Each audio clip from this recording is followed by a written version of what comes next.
Hello বন্ধুরা, আজকের ভিডিওতে খুবই চমৎকার একটি বিষয় নিয়ে আলোচনা করব এবং শর্টকাট কিছু ট্রিক্স দেখিয়ে দিব কিভাবে জিমেইল থেকে বা ইমেইল থেকে শর্টকাটভাবে ফাইল ডাউনলোড করবেন বা খুবই ইজিভাবে ফাইল অ্যাটাচ করবেন। এখানে আমি আমার ইমেইল আইডি খুলে নিয়েছি, দেখুন ওপেন করলাম, ওপেন করে ইনবক্সে গেলাম, ইনবক্সে গিয়ে দেখুন আমি একটা মেইল থেকে এখানে আমার অ্যাটাচমেন্ট আছে, দেখুন একটা ফাইল অ্যাটাচ আছে। এখানে আমরা গতানুগতিকভাবে ফাইল ডাউনলোড করতে গেলে ডাউনলোড অপশনে ক্লিক করি, তারপর ফাইলটা লোকেশনে যায়, ওইখান থেকে আবার খুঁজে বের করতে সমস্যা হয়।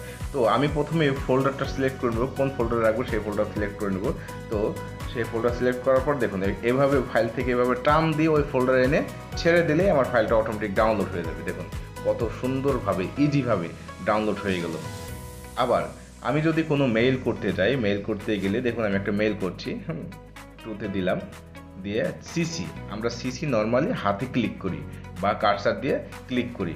তো এটা শর্টকাট কি এর মাধ্যমে আপনি করতে পারেন। শর্টকাট কি হলো, আপনি control plus shift plus C, control plus shift plus C চাপলে অটোমেটিক সিসি অপশন চলে আসবে। সিসি অপশনে আপনার দেখুন একটা ইমেল আইডি নিয়ে দিতে পারেন সিসিতে। ওকে, এখানে আমি সাবজেক্ট লাইন লিখলাম। তো ওই মেল করার সময় সাবজেক্ট লাইন লিখতে হয়, হ্যাঁ সাবজেক্ট লাইনটা লিখে নিলাম।